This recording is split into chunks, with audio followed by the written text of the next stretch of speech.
Now, I'm delighted to be here in John Kennedy of Milltown's sitting room.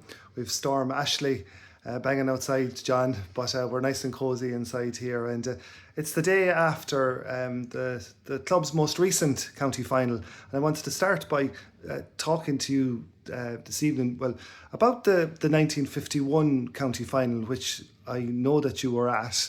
You were about 9 years old, I believe. But I suppose looking back through the history, it's no surprise to me that you would have been at that game, because going back as far as 1888, the 1888 county final, you have connections. I have my my great uncle,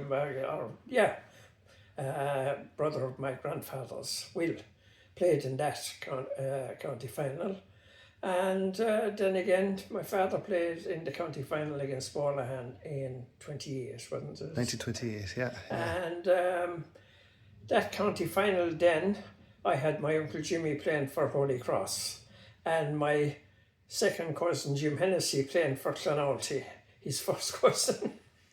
And Holy Cross won out on the day and won out well. But Clonalty were fancied on the day. They didn't. We had a great win over Boherlahan, and that was a very exciting day, kind of. And the build up to the county final was good, kind of. And but on the day we just didn't perform. You told me before about the connection with Holy Cross and how my Uncle Jimmy. Your Uncle Jimmy wouldn't play against. He didn't play in the final. Yeah. Yeah, because he'd have been marking his first cousin, but Jimmy knew Holy Cross had too many in the Dials and the Stakelums, and they were very, very strong. Holy Cross weren't. That was their third county final. Yeah. You know, they'd won 48. When it was the second 51, then they won again at 53. Yeah. They had a very good team at that stage. Would you tell me? I suppose I know it's a long time ago. You were a young boy. What are your memories of going in that morning? My father was a selector on that 51 team, and I went in with Tommy Barry and Connie, and they brought my father as well. In that day, cars were very, very scarce at that time, and but I went with him to both the semi-final and the final, and sure, it was exciting for a young fella, and we were all keyed up. On the day. You didn't get, was there a dressing room where the players? Oh, there was dressing rooms in the stadium at that stage. There was, yes. Yeah. And did you manage to get in there? No, I did not. No. So your dad went on in. He went on, and I stayed with Tommy Barry and Connie.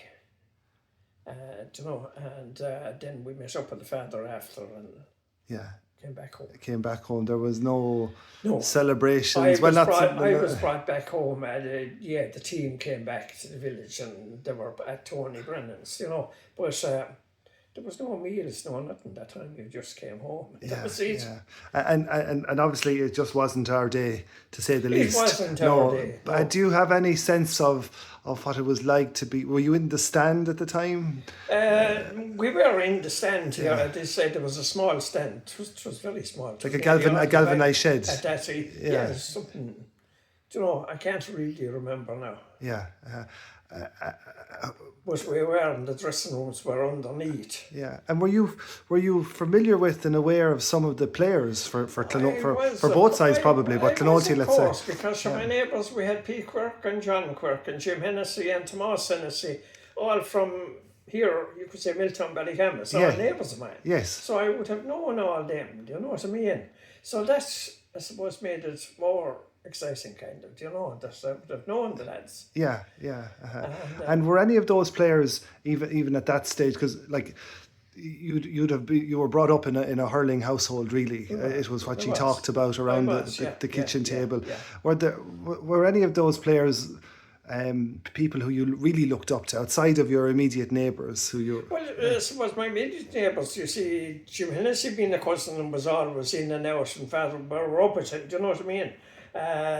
We worked together. Father and Jim, done a lot of work together, and once you needed help, you called on Jim or they called, that was the way things were at that time. And let's just say the rest of it, I had Tony Brennan going into Brennan's shop above, knowing Tony, and into Hammersley's a bit, I would have known Timmy as well. Do you know what I mean? But not as good as the. And Timmy, of course, didn't play that day. Timmy in didn't 51. play. Timmy had got pneumonia, I think, wasn't it? Yeah, he missed out on the final. He did. And I would have known Dick Purcell from the railway. Dick worked on the railway, sure, here beside us. And I would have known Dick well. yeah. And in 51 then, Father Paddy Ryan came in for Timmy that day. That's right. Yeah. Your own dad, back in the late 20s, early 30s, he'd have won he won a mid championship in 27, got to county final in 28, won a couple of West titles in 1930. I was just looking at the draft of the book earlier, and he scored a goal in the 1930 West final, for example. You know, so he was there. They were a tough band of men. They were a tough band. Some of the older ones started to drift off that County Park. Mahoney was gone. Do you know what I mean? A few of them, they lost out. But there was younger players coming then. My Uncle Jimmy then came on and won 2 West finals. He was on the 32 and 33 team. Yeah. Did your dad talk about that time They much? would have talked about it a bit when Jim Hennessy and himself would get together and neighbours. Do you know what I mean? There would have been a bit of talk about it, yeah. Yeah. You know. And like, that's rubbed off on you?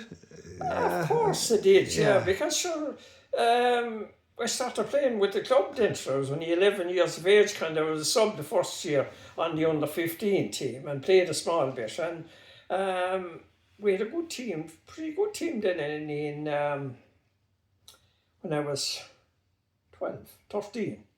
And I played with Connie Ryan, Donny de Cooper, and a few of the older, but we made that team. And 2 youngers at the time was Joe Gould of the village and myself made that team. Yes, yeah. And we got beaten, I think it's the West semi-final by New Win. They had some good players at the time. Yeah. And then we moved on to 57 before we got to Father the West Matthew final. McGrath was one of the lads in 55, I think it was, from memory. But yeah, I had some nice under 15 teams, and then got to 57, 58 and 59, and there was the three in a row. 3 in a row, yeah. Would you have played on I any have of only them? 57. Only That was 57. 57, Yeah. That was my last year. Yeah, and I'm going to stop you there because the next part of our chat is going to be about around 57, because I want to talk to you about the clubhouse. But we'll do that very shortly.